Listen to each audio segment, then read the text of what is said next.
여러분 안녕하세요. 백진수입니다. 상하이 6월 4일 일요일 날 이제 방송을 찍어서 업로드를 좀 시키고 있는데요. 여러분들 주말 잘 보내고 계셨죠? 이번에 날씨가 좋다 못해서 벌써 여름 날씨가 된 것 같습니다. 뭐 저도 이제 애들 데리고 주말에 이제 놀러 나갔다 오는데 이번 주는 정말 너무 더웠던 것 같습니다. 땀이 줄줄 흐르는데요. 그래서 이제 여름이 좀 상당히 빨리 다가오고 있는데, 뭐 우리 지난번에 얘기했던 것처럼 이번에는 더위를 좀 조심해야 될 것 같습니다. 슈퍼 엘니뇨 현상이 찾아온다 이런 얘기가 있고요. 지금 이미 5월 달부터 중국은 폭염에 시달리고 있죠. 40도가 넘는 이 폭염에 시달리고 있는데, 우리도 이제 6월 달에는 40도가 넘는 이런 기온이 찾아올 가능성이 있어 보입니다. 그렇기 때문에 이제는 이제 더위를 좀 조심해야 되겠다 이렇게 말씀드리면서 오늘 방송을 좀 편하게 한번 진행을 해보겠습니다. 지난주 금요일날 미국장 확인하신 분들도 있고 이제 아직 확인 못하신 분들도 있으실 텐데요. 금요일날 미국장 3대 지수가 모두 큰 폭으로 상승 마감을 했습니다. 그래서 일단 다음 주 우리 시장에 대해서도 뭐 큰 우려보다는 일단 좀 기대와 희망을 가지고 출발해 볼 수 있을 것 같아서 좀 이제 긍정적이다라고 보여지는데요.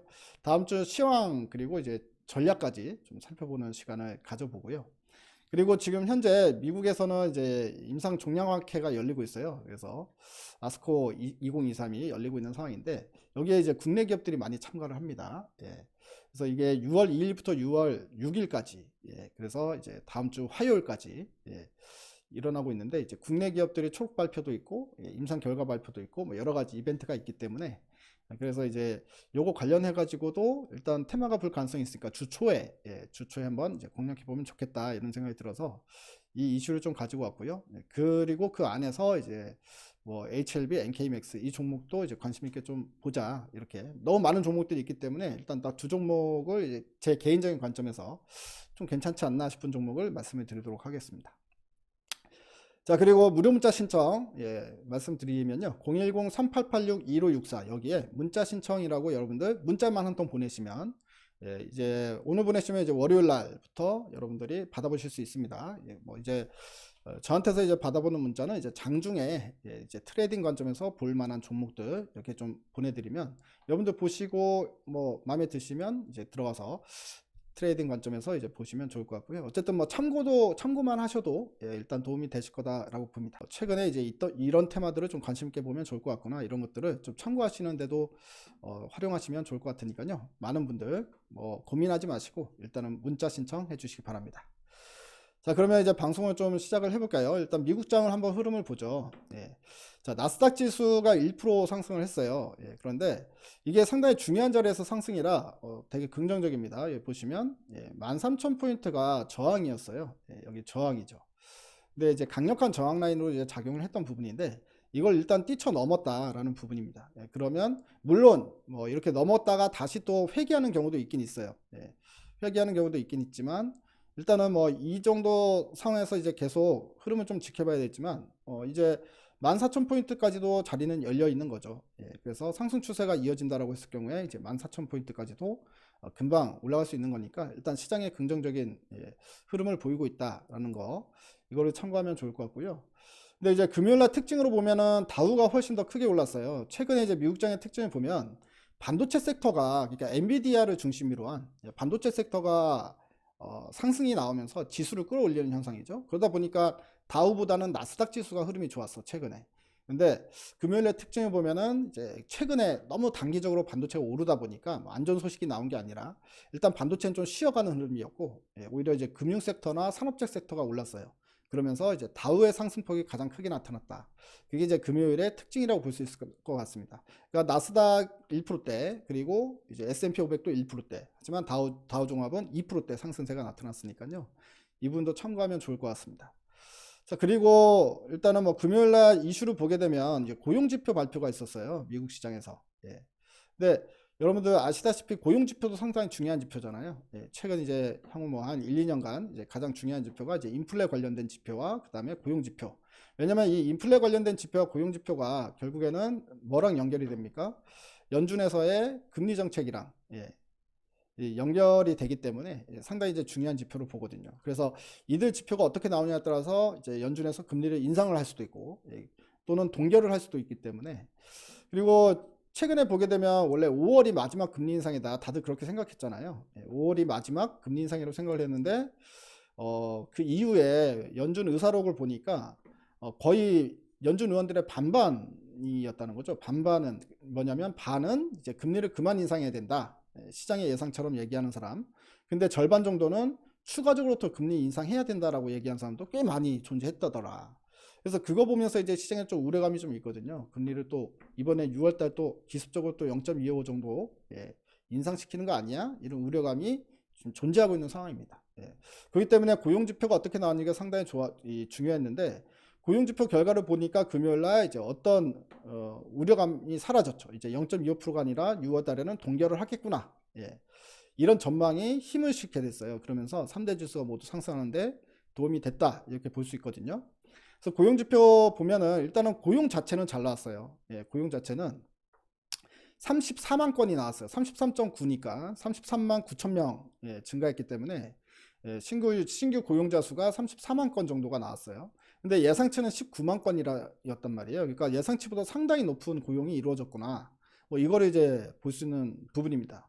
근데 여기서 이것만 보면은 그러면은 또 연준에서 또 고용지표 잘 나온다는 그거 이유로 또 이번에도 금리 인상 하려고 하지 않을까? 라고 생각할 수 있었는데 근데 지표가 다른 지표는 금리 동결을 지지하는 지표가 나왔어요. 이게 뭐가 나왔냐면 임금 상승률이 나왔죠. 임금 상승률이 0.3%. 예상치보다 임금 상승률이 높지 않았어요. 그래서 예상치보다는 임금의 수준이 크게 높아지지 않았구나. 즉 인플레에 되게 자극적이죠. 자극적인 임금 상승률이 높지 않았다. 그리고 또 한 가지는 실업률도 증가했다. 고용률도 증가했지만 실업률 지표도 중간 수치가 나왔어요. 이 두 수치가 나왔기 때문에 시장에서는 와 6월에는 동결하겠구나 이런 분위기가 커졌다는 얘기입니다. 그러면서 3대 지수를 끌어올린 거기 때문에 일단은 시장 자체는 긍정적일 것 같아요. 그리고 이제 6월 FOMC에 대한 우려감이 좀 있는 상태에서 이 우려감을 어느 정도 불식시켜주는 그런 분위기가 형성이 되면 시장의 유동성이 공급이 들어올 수 있죠. 그렇기 때문에 시장은 추가적으로 상승세가 가능하겠구나. 우리가 이렇게 예상을 해볼 수 있을 것 같습니다. 자, 그리고 섹터별 특징으로 보면은 아까도 말씀드렸다시피 그동안 이제 시장 상승을 주도했던 반도체가 그래도 하루는 쉬어갔어요. 금요일날 하루는 쉬고요. 그리고 이제 금융 섹터가 올라가고 그 다음에 산업재, 산업재나 에너지 이쪽이 좀 상승세가 많이 나왔습니다. 그리고 자동차도 올랐습니다. 테슬라 오르고 그 다음에 뭐 GM이나 지프 등등 자동차 업종이 또 반등세가 나왔다. 뭐 이게 이제 특징이라고 볼 수 있는데요. 특히나 이제 많이 올랐던 종목들은 그 왜 예전에 그 지역은행들 있죠. 특히나 문제를 일으켰던 지역은행들 이름 예전에 이제 다 들어보셨을 겁니다. 웨스턴 얼라이언스 그 친구가 10%대 급등이 나왔고요. 그리고 페게스트 뱅코프 이 친구도 14% 급등이 나왔습니다. 그래서 일단은 지역은행에 대한 우려감이 좀 약간 불식이 되는 거죠. 왜? FOMC가 6월 달에 동결할 걸로 분위기가 확 잡히다 보니까 이쪽 애들 지역은행 리스크가 있는 지역은행들이 이제 금리 인상을 더 이상 하지 않으면 이제 리스크가 좀 리스크가 좀 완화될 거다. 이제 그런 분위기로 인해서 이들이 이제 반등이 나왔다 이렇게 볼 수 있는 부분입니다. 그렇기 때문에 월요일 날 우리 시장도 이 반도체가 좀 쉬어갈 수 있죠.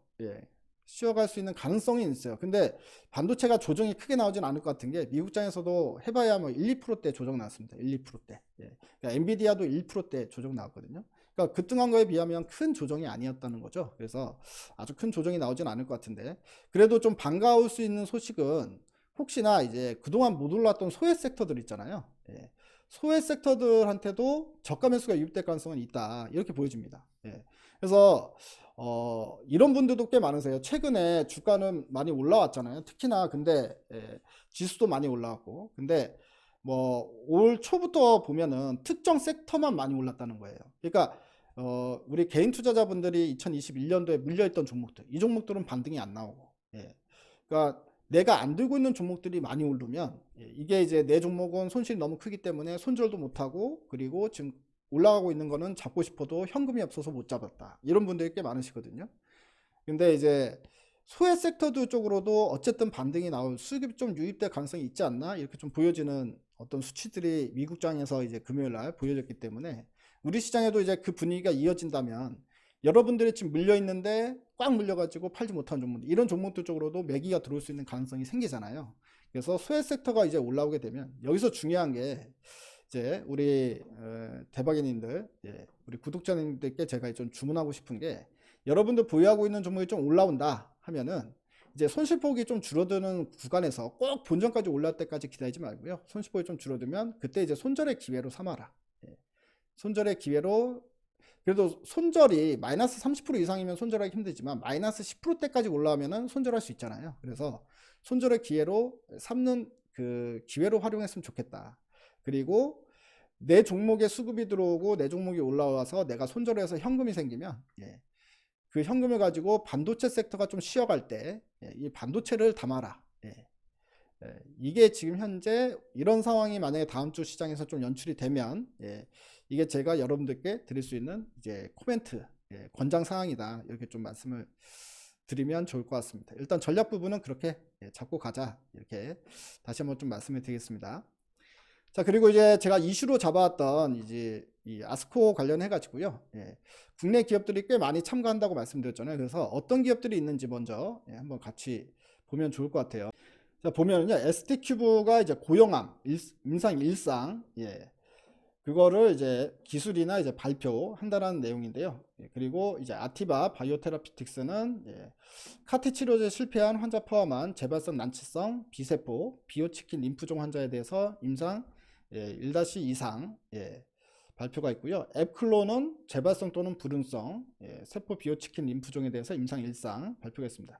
NK맥스 비소세포 폐암 임상 1-2A 이상에 대한 발표가 있고요.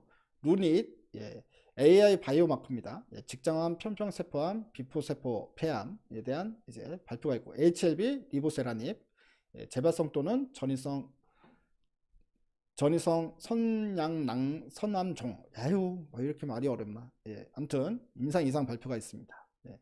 젠큐릭스 유방암, SMT 바이오 진행성 담도암 임상 2 비상, 카나리아 바이오 오레고보맙 난소암 임상 3상, 제넥신 두경부 편평세포암 임상 2상, 유틸렉스 난소암 임상 1상, 에이비온 비소세포 폐암 임상 2상, 그리고 유한양행 렉나자 비소세포 폐암 임상 3상, 레브캔바이오 유방암 임상 1상, 한미약품 진행암 임상 1-2상, 네오이문텍 재발성 교모세포종 임상 2상, 보령 혈액암 임상 1A 1비상, 오름테라퓨틱스 유방암 임상 1상, 일동제약 췌장암 임상 1비상, 그리고 크리스탈지노믹스 비소세포폐암 간세포암 임상 2상. 상당히 많은 종목들이 있죠. 상당히 많은 기업들이 이번에 미국에 참가해 가지고요, 상당히 많은 이제 발표가 있습니다. 특히나 여기서 이제 가장 그래도 관심 있게 보는 것들은 임상 3상에 관련된 내용들이겠죠. 그래서 일단은 제가 힌트를 드린다면, 너무 많은 종목이 있는데 이 종목들 다 볼 수는 없으니까 여기서 이제 우리가 추려야 될 거 아닙니까? 그러면 임상 3상에 관련된 거, 이런 걸 먼저 보면 좋을 것 같아요. 그래서 이제 뭐 카나리아 바이오 임상 3상, 그리고 유한양행 렉나자 임상 3상, 이 두 개 임상 3상은 이제 관심 있게 보면 좋을 것 같다. 카나리아 그리고 유한양행.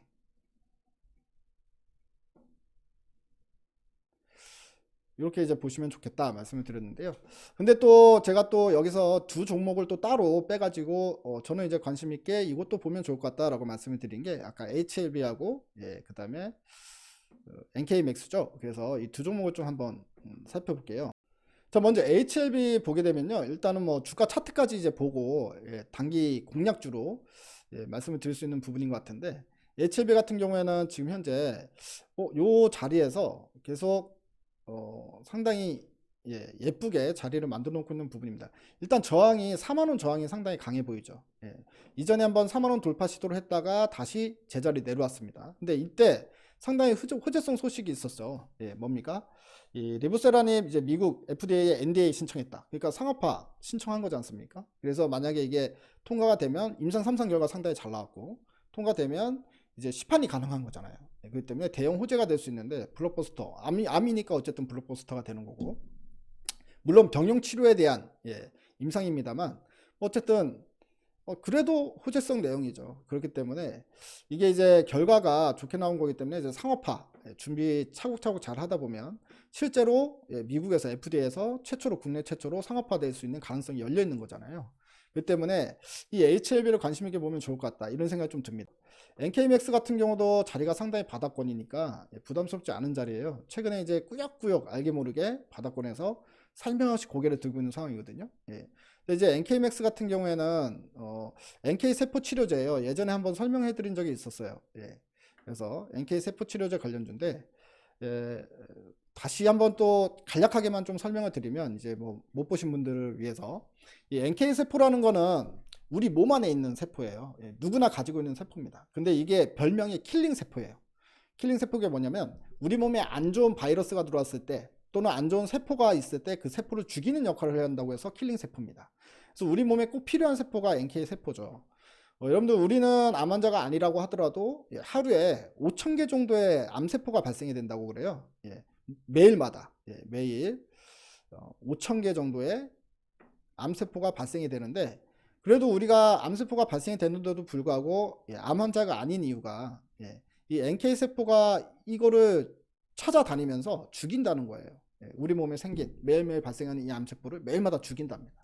그러다 보니까 이 암세포가 사라지는 이런 효과가 발생된 거고요.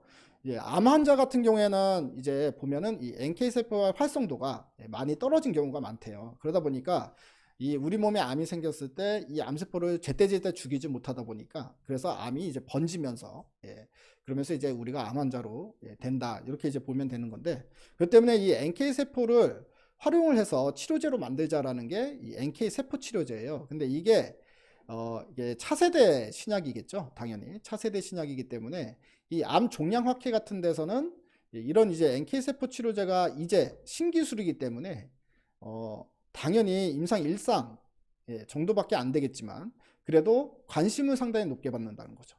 관심도가 상당히 높다. 이렇게 볼 수 있습니다. 이 NK세포는 크게 두 가지 정도로 치료제 개발을 하고 있대요. 뭐냐면 밖에서 NK세포를 배양을 해. 배양을 해서 우리 몸에 주입을 해주는 방식. 그래서 이 배양된 NK세포를 우리 몸에 주사를 해서 우리 몸의 NK세포를 활성화시키는 이런 방식으로 치료제가 개발이 되는 거 하나. 또 하나는 이제 다른 치료제 물질을 우리 몸에 집어넣으면 이 물질이 우리 몸 안에 있는 NK세포를 자극을 하는 거죠. 그래서 활성도가 높게 만들어준다. 이 두 가지 방식으로 지금 현재 치료제 개발이 이루어지고 있다고 해요. 하지만 어쨌든 초창기 단계란 얘기입니다. 그래서 NK맥스가 이 NK세포 치료제를 가지고 항암 치료제를 만드는 회사다라고 생각하시면 되는데요. 이게 전 세계에서 지금 초기 단계다 보니까 기술력을 갖고 있는 회사들이 몇 개 안 된다는 거예요. 근데 그 중에서 NK맥스가 상당히 높은 글로벌적인 기술력을 가지고 있는 회사다. 이 NK맥스 같은 경우는 배양 방식으로 치료제를 개발하고 있다. 즉 밖에서 NK세포를 배양해서 우리 몸 안에 주입시키는 방식의 치료제를 만들고 있는 회사다라는 거고요. 일단은 그 뭐 동정적 승인 제도라고 해가지고 그러니까 이제 암 말기 환자들 이제 더 이상 치료제가 없는 환자들 있잖아요. 이런 환자들한테 지금 현재 시판되고 있지 않는 약이지만 그래도 원하면 치료를 받을 수 있게 해주는 마지막으로 기회를 주는 이제 그런 제도가 있는데요. 그런 제도에서 이제 몇 명한테 NK맥스가 실제로 NK세포를 주입하는 그런 케이스가 있습니다. 근데 암 말기 환자인데 부분 관해도 되고 실제로 완전 관해까지 된 케이스가 있어요. 그 케이스가 있기 때문에 그 이후에 NK맥스에 대한 관심도가 상당히 높아졌다. 이것도 보시면 좋을 것 같습니다. 그래서 이런 이 종목들 두 종목이 일단은 차트상으로도 자리가 일단 바닥권이고 그리고 이 아스코에서 좀 부각받을 수 있을 만한 이 재료가 있지 않나 이런 생각이 들어서 오늘은 이 두 종목을 일단은 말씀을 드리는데요.